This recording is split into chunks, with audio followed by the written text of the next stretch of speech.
السلام علیکم ناظرین، میں محمد طلحہ عباسی ایک بار پھر سے حاضر ہوں آپ کا اپنا پسندیدہ پروگرام جشن رمضان لے کر۔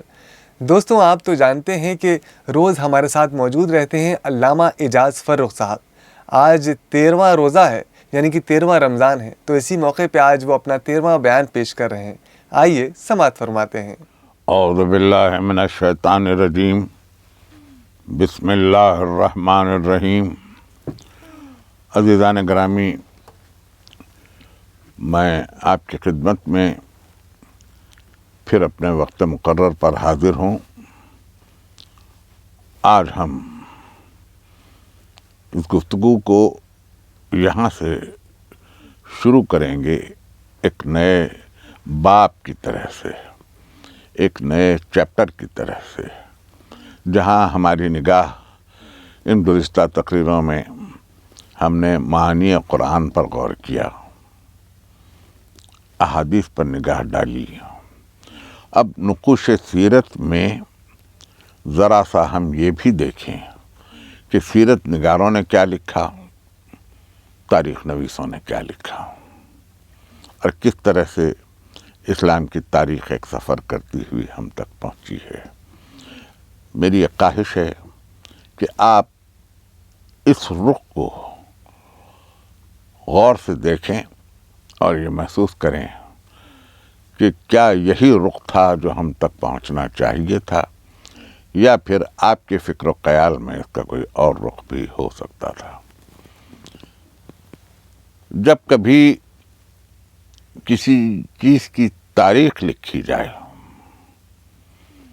جیسے اگر مجھے اردو کی تاریخ پہ غور کرنا ہے کہ اردو کی تاریخ لکھی جائے، تو یہ لکھا جائے کہ اردو وجود میں کیسے آئی، کیوں آئی، کن اسباب و علل کی وجہ سے آئی، پھر کن کن زبانوں سے اس زبان میں لفظ آئے، یہ بولنے والے کہاں کے تھے، کیسے یہ ایک جگہ جمع ہو گئے، پھر اس کے بعد یہ زبان قبول کیسے ہوئی۔ جو مختلف زبانوں سے لفظ آئے تو ایک ہی قوم نے، ایک ہی ملک کے رہنے والوں نے ان تمام بکھرے ہوئے الفاظ کو جمع ہونے کے بعد قبول کیسے کیا، اور پھر اس کے بعد یہ غور کیا جائے کہ ہر لفظ کے اپنی جگہ ایک معنی ہوتی ہیں، اور معنی کے لیے معنی نما ہوتا ہے۔ اگر کوئی لفظ ہے، دراصل خیال تلاش کرتا ہے اپنے لیے ایک بدن، خیال کے لیے اس کا بدن لفظ ہے، لیکن لفظ چاہتا ہے کہ اس کو ایک پیرہن ہو، معنی اس کا پیرہن ہے، معنی اس کے لیے یہ لازمی ہے کہ معنی ہو۔ یعنی اگر معنی ہو اور معنی دکھائی نہ دے، معنی سجھائی نہ دے، معنی سمجھ میں نہ آئے، معنی کی شباہت نہ ہو، معنی اپنی تقسیم میں نہ آئے، تو پھر لفظ کی اپنی اس کی کوئی اہمیت نہیں رہ جاتی۔ مختلف زبانوں کے لفظ جب آئے اور اس کے معنی تلاش ہوئے، اس کے معنی آئے دوسری زبان تک، تو پھر اس کے بعد میں یہ زبان تشکیل پائی، پھر اس زبان نے کیسے سفر کیا، کن کن منزلوں سے گزری، کیسے کیسے ترقی کے مراحل ہوئے، اس کے ارتقائی مراحل کیسے تھے، اور پھر اس کو کس کس نے اپنایا، کس کس نے اس کو اوج پر پہنچایا۔ یہ ہوگی اردو کی تاریخ، ایک زبان کی تاریخ اگر مجھے لکھنی ہو۔ لیکن میں مشہور شعراء کی سوانحات، مشہور ادیبوں کی داستانیں، مشہور مصنفین کے واقعات اگر میں لکھ کے یہ کہہ دوں کہ یہ اردو کی تاریخ ہے، تو یہ اردو کی تاریخ نہیں ہے، یہ اردو بولنے والوں کی تاریخ ہے۔ اسی طرح سے جب ہم کہتے ہیں تاریخ اسلام، تو یہ تاریخ اسلام ہونی چاہیے۔ مسلمانوں کی تاریخ لکھ کے اگر ہم اس کو اسلام کی تاریخ کہیں تو ہوتے ہوتے یہ ہو جائے گا کہ مسلمانوں کے کردار کو دیکھ کر اسلام کو دیکھا جائے گا۔ یہی ہوا، یہی ہوا۔ میں اپنے طالب علمی کی بات کر رہا ہوں. 1958 اور 1959 عیسوی میں جب ہم 10ویں جماعت میں تھے، میٹرکولیشن میں تھے ہم، تو اس وقت ہمارے لیے ایک اختیاری مضمون تھا کہ لڑکا چاہے تو تاریخ انگلستان لے لے، چاہے تو کمپوزٹ میتھمیٹکس لے لے، جسے اس وقت اعلیٰ ریاضی کہا جاتا تھا. دونوں میں سے کوئی مضمون لے لے.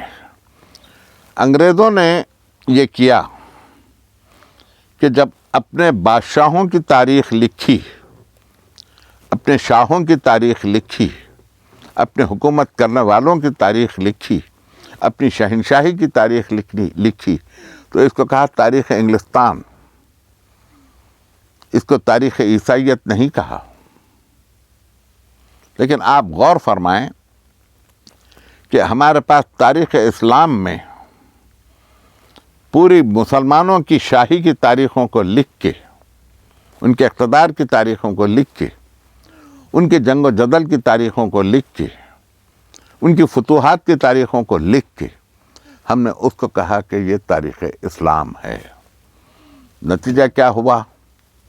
نتیجہ یہ ہوا کہ آج یہ کہا جا رہا ہے کہ اسلام بزور شمشیر پھیلا، بزور تلوار پھیلا.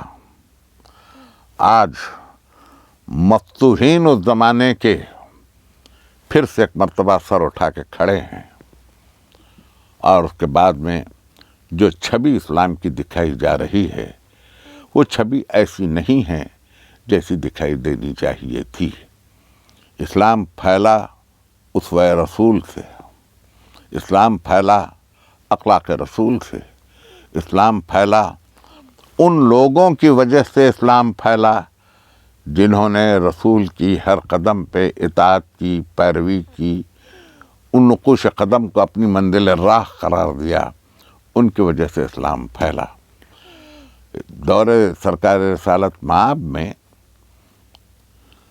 کوئی جنگ ایسی نہیں ہے کہ جو سرکار نے پہل کی ہو. اس پر رفتہ رفتہ گفتگو ہوگی، لیکن میں یہ چاہتا ہوں کہ آج کی حد تک کہ یہ کوئی جنگ ایسی نہیں ہے کہ جس میں حضور نے پہل کی ہو. حضور نے کبھی خود سے حملہ نہیں کیا.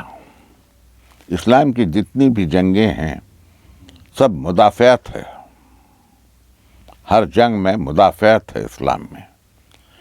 حضور کے دور کی آپ جتنی بھی جنگ، حملہ کرنے والے تو دوسرے تھے، اور وہ صابر نبی، وہ رحیم نبی، وہ نبی جس نے اپنی زندگی میں اپنے خلق سے، اپنے اخلاق سے اسلام کو پھیلایا. انہوں نے پہل نہیں کی کبھی. ہم انہی 2-4 دنوں میں انشاءاللہ آپ کی خدمت میں جب ہم ہوں گے تو آپ کو یہ بتلائیں گے. نتیجہ اب یہ ہوا کہ ان فتوحات کو دیکھنے کے بعد میں یہ تاریخ اسلام کے نام سے جو ہمارے سامنے ہے، اس پر انگشت نمائی ہو رہی. ادھر کیفیت یہ ہے کہ جو سیرت کی کتابیں ہیں اس میں بشری حیولے کو پیش نظر رکھ کر سیرت لکھ دی گئی. مثلا اٹھتے کیسے تھے، بیٹھتے کیسے تھے، ملتے کیسے تھے، چلتے کیسے تھے، پھرتے کیسے تھے، آداب طہارت کیا تھے. یہی چیزیں آپ کو سیرت میں ملیں گی.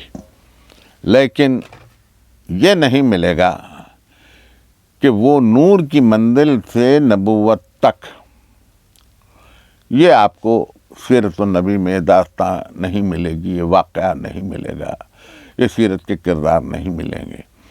شاید ہم احساس کمتری میں تھے کہ اگر یہ سب کچھ لکھتے تو نہ جانے مغرب کیا کہے گا، نہ جانے مشرق کیا کہے گا، نہ جانے تاریخ کے اس پہلو پر وہ لوگ جو مہذب ملک کے رہنے والے ہیں وہ اس پر کیا نظریہ اختیار کریں گے. اور پھر یہ بھی کہ ذہن میں ہمارے یہ بھی رہا کہ زیادہ گہرائی میں مت جاؤ، باطن میں مت جاؤ، ڈیپ مت دیکھو، جو سامنے ہے دیکھو.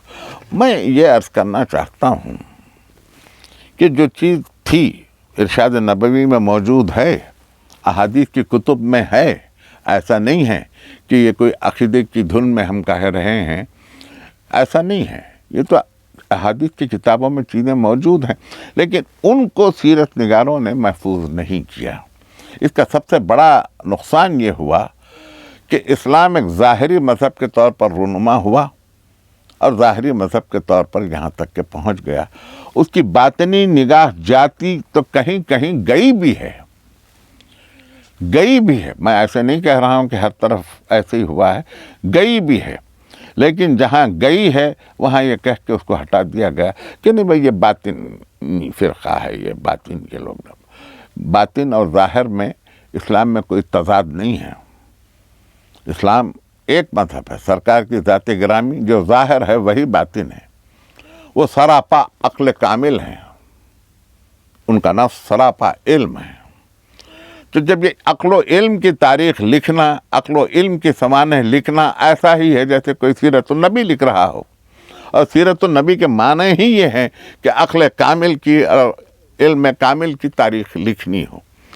غالباً 1-2 دن پہلے ہی میں یہ عرض کر رہا تھا کہ تاریخ جب علم کی لکھی جائے تو وہ علم ہمارے علم سے مختلف ہے، وہ خالق کا دیا ہوا علم ہے، ذرے ذرے کا علم ہے، کوئی ذرہ ایسا نہیں۔ جس کے پاس ذرے ذرے کا علم ہے وہی حکم لگا سکتا ہے کہ یہ انسانیت کے لیے حلال ہے، یہ حرام ہے۔ لیکن اب ہم جب تاریخ اسلام کا جائزہ لیتے ہیں تو تمام تر یہی ملتا ہے کہ فتوحات کا تذکرہ ہو تاکہ خون کی روانی بڑھے، خون کی جولانی بڑھے۔ حقیقت حال یہ ہے کہ کوئی کسی اس رخ پر بھی جائزہ لے کے دیکھے کہ کتنی مظلومیت ہے سرکار کے کردار میں، کفاران قریش نے کیا کچھ نہیں کیا، کبھی اس کا بھی جائزہ لیجئے۔ بات صرف اتنی تھی کہ انسان اپنے ماضی کو چھوڑنا نہیں چاہتا تھا، نہ کل نہ آج۔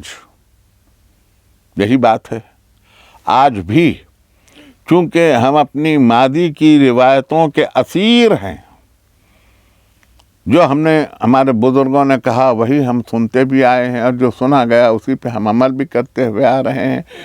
ہم آج بھی یہ تلاش نہیں کر پا رہے ہیں کہ سرکار کے کردار میں کتنی نورانیت تھی، سرکار کی سیرت میں کتنا نور تھا، سرکار کی سیرت کتنی ہم مزاج قرآن تھی، کتنا تحمل تھا، کتنا تدبر تھا، کتنی دور رس نگاہیں تھیں۔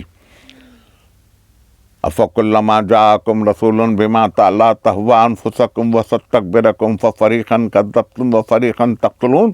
جب کبھی ہم نے کسی رسول کو بھیجا جو تمہاری ہوا و ہوس پر نہ چل سکا تو کسی کو تم نے جھٹلایا اور کسی کو تم نے قتل کر دیا۔ مَا كَانَ اللَّهُ لِيُضِلَّ الْمُؤْمِنِينَ عَلَىٰ مَا أَنتُمْ عَلَيْهِ حَتَّىٰ يُمِيزَ الْخَبِيثَ مِنَ الطَّيِّبِ، کہ ہم کبھی صاحبان ایمان کو اس حال پر نہ چھوڑیں گے جب تک کہ ان کو یہ نہ بتلا دیں کہ خبیث کیا ہے اور طیب کیا ہے، اور ان کو غیب کا علم نہیں عطا کرتے کہ وہ اپنے طور پر طے کر لیں، بلکہ بندوں میں سے رسولوں کو، اور رسولوں میں سے جس کو چاہتے ہیں مجتبی کر لیتے ہیں، جس کو چاہتے ہیں مجتبی کر لیتے ہیں، جس کو چاہتے ہیں مصطفیٰ کر لیتے ہیں، جن کو چاہتے ہیں مرتضیٰ کر لیتے ہیں۔ یہ ہیں اللہ کے وہ برگزیدہ بندے، یہ ہیں وہ روشن مینار جن کو دیکھ کر انسان کو چاہیے کہ اپنی راہ کو استوار کرے، اپنے اخلاق کو استوار کرے، ان کی زندگی کو اپنا نمونہ بنائے، اپنا مثال بنائے۔ لیکن یہ کہ وہ چیزیں سامنے آئیں تو تب کہیں یہ بات ہو سکتی۔ میں آپ کو آغاز اسلام کے ایک دور سے لے کے چل رہا ہوں۔ ایک چرواہا اپنی بھیڑیں چرا رہا تھا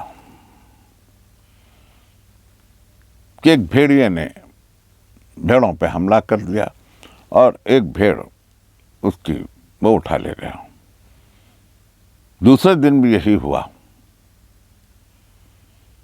تو اس نے بھیڑیے کو زدوکوب کیا، تو بھیڑیے نے کہا کہ تو میرے ایک بھیڑ اٹھا کے لے جانے پر تجھے اتنا صدمہ ہو رہا ہے کہ میں بھیڑوں کو ستا رہا ہوں تو تجھے صدمہ ہو رہا ہے۔ اس کو گویائی ملی قدرت کی طرف سے، تو اس نے کہا اور تمہارا ایک نبی آیا ہوا ہے مکے میں، اس کو خلق خدا ستا رہی ہے اور کسی کو احساس نہیں ہوتا، یہ بات چرواہے کے ذہن میں رہ گئی. اس نے اپنی بکریوں کو چھوڑا گھر اور مکے کی طرف روانہ ہوا. وہاں پہنچا, پوچھا کہ یہاں کوئی نبی آیا ہے. کسی بندے نے نبوت کا اعلان کیا ہے.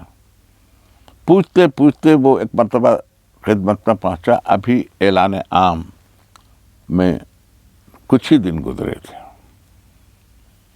اور کفار قریش خلاف تھے. پہنچا, خدمت میں حاضر ہوا, سرکار کو دیکھا, مسلمان ہوا. اس کے بعد سرکار نے کہا تم جاؤ, جب ہم تم کو بلوائیں گے تم آ جانا. یہ حضرت ابو ذر غفاری تھے, صحابی رسول. وہ گئے, انہوں نے اپنے قبیلے میں یہ بیان کرنا شروع کر دیا کہ مکے میں ایک نبی آیا ہے. لیکن خود کفار قریش کا عالم یہ تھا کہ کفار قریش سر سے پاؤں تک سرکار رسالت کے لیے در پائے آزار ہو چکے تھے. وہی بات کہ ہم اپنے خداؤں کو کیسے چھوڑیں, ہم اپنے بتوں کو کیسے چھوڑیں, ہم اپنے رسومات کو کیسے چھوڑیں, یہ بات اسی دن ترک نہیں ہوئی, آج بھی ہے یہ کہ ہمارے ذہن میں یہی بات ہے کہ ہم اپنے رسوم کو کیسے چھوڑ دیں, ہمارے بزرگوں کی روایتوں کو ہم کیسے چھوڑ دیں, اس کو کیسے غلط قرار دیں. بات صرف اتنی ہے کہ آپ کسی چیز کو ترک کریں نہ کریں, لیکن جب آپ ایک مذہب پر ہیں تو اپنی عقل سے یہ تو طے کریں کہ سرکار رسالت نے آپ کے لیے کیا راہ معین کی ہے, ان کے اخلاق و اسوہ کیا تھے, انہوں نے کس طرح سے کفار کے ساتھ برتاؤ کیا, انہوں نے کس طرح سے غیر مسلموں کو اس راہ پر لانے کی کوششیں کی, جہد کیا, اور پھر آخر کار 8 ہجری فتح مکہ کا دن 12,000 تلواروں کے سائے میں اللہ کے رسول مکے میں داخل ہوئے. مکہ فتح ہو گیا. دیکھنے میں بہت زیادہ مدت نہیں ہے. اسلام کی پوری نزول کی اور تبلیغ کی اور تکمیل کی پوری زندگی صرف 23 برس ہے.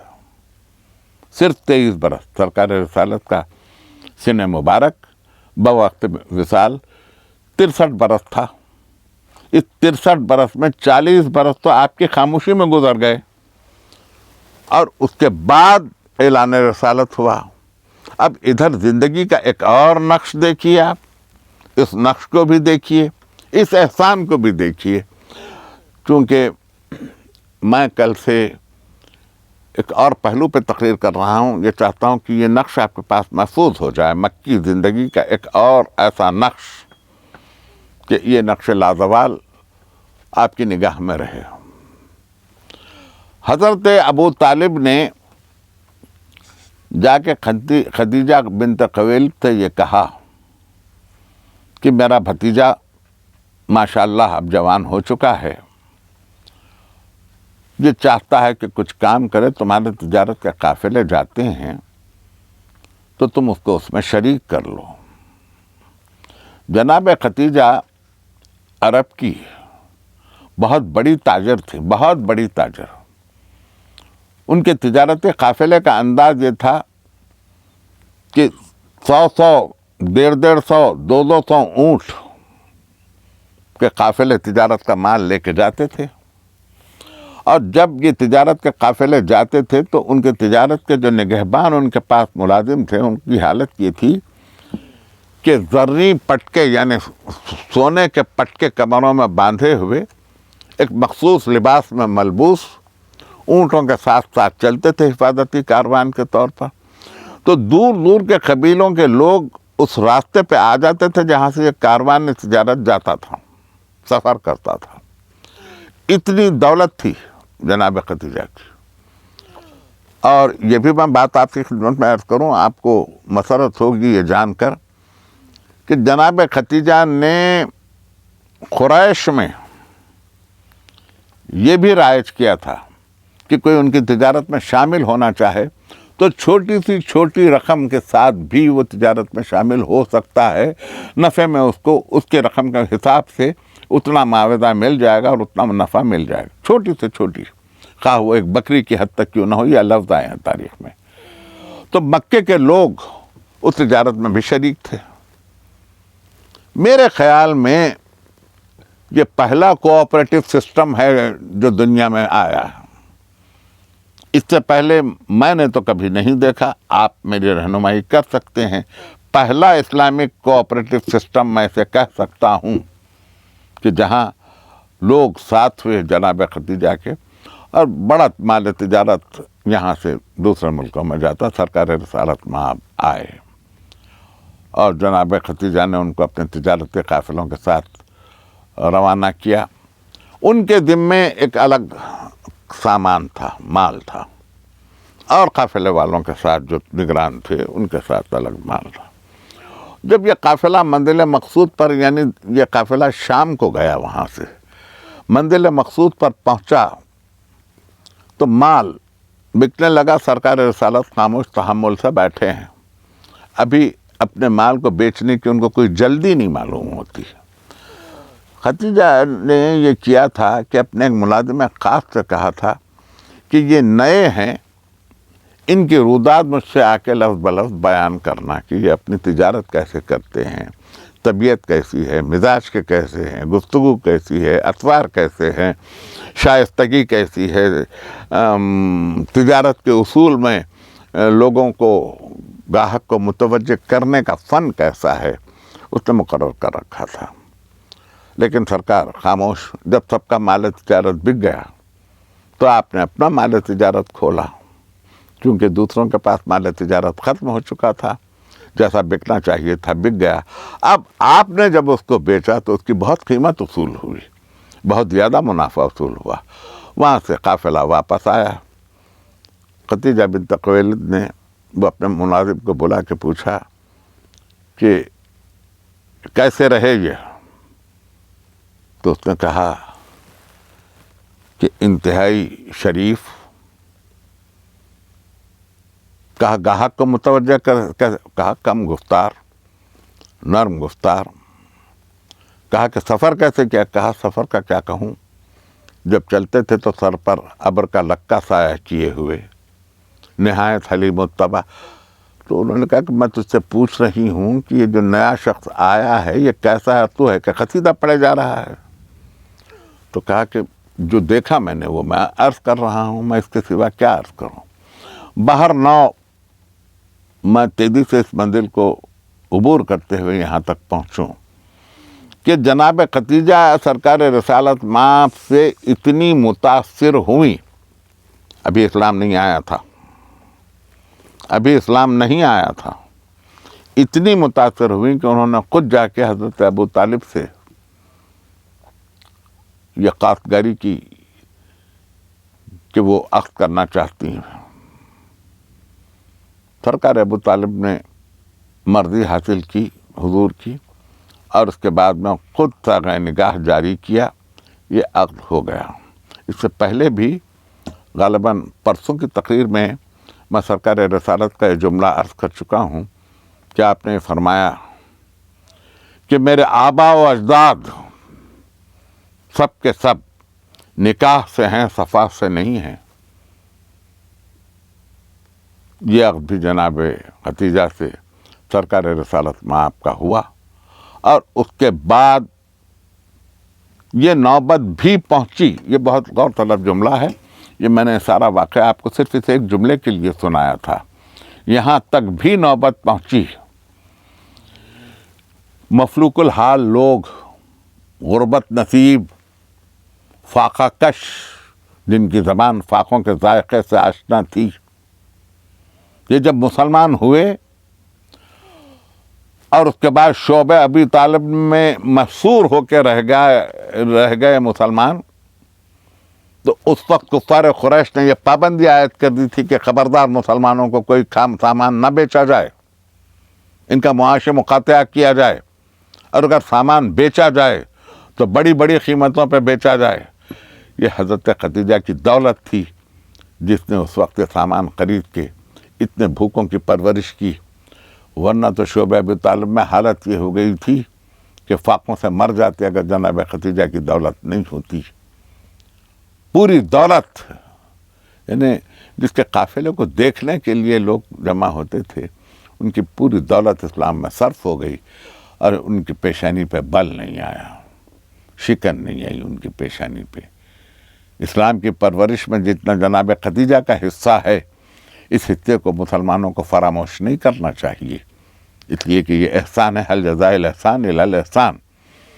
لیکن بعد میں جب ان کا انتقال ہو گیا تو پھر سرکار تنہا ہو گیا۔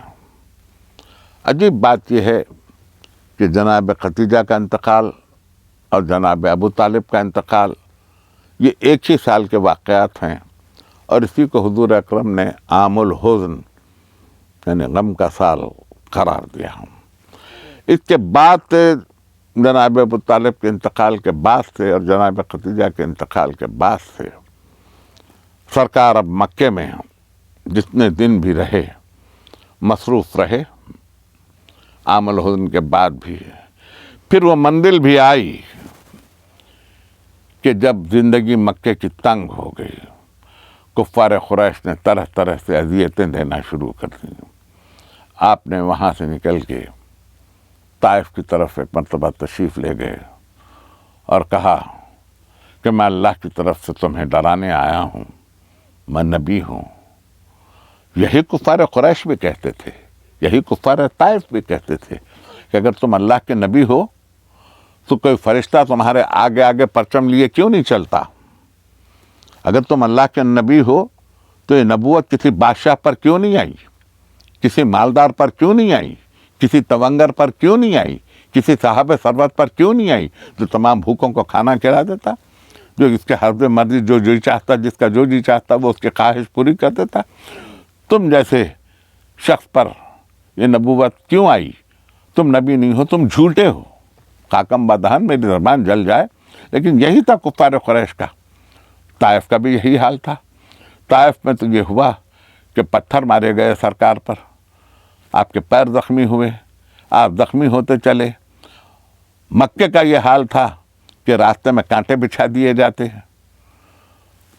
مجھے کہنے میں تأمل ہوتا ہے، میری زبان لرزتی ہے یہ کہنے میں کہ کس طرح سے اونٹ کی اوجھڑی سرکار کی پشت اقدس پہ ڈالی جاتی۔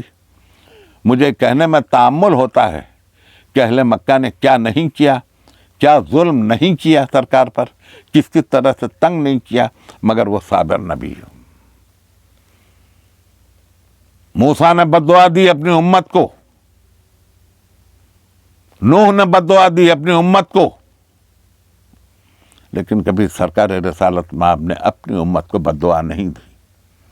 جتنے مظالم ہوئے سب سہے، لیکن امت کے حق میں بد دعا نہیں دی، اس لیے کہ وہ شفیع المذنبین ہیں، وہ گناہگاروں کی شفاعت کرنے والے ہیں، وہ رحمتاً للعالمین ہیں، وہ اشرف المرسلین ہیں۔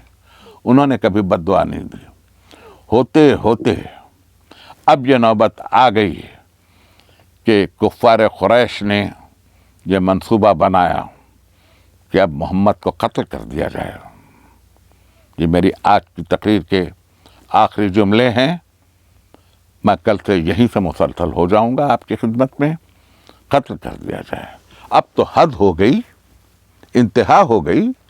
ہمارے خداؤں کو برا بھلا کہا جا رہا ہے، ہمارے رسومات کو برا بھلا کہا جا رہا ہے، ہماری تہذیب کو برا بھلا کہا جا رہا ہے، ہمارے قبیلوں کے طور طریقوں کو برا بھلا کہا جا رہا ہے۔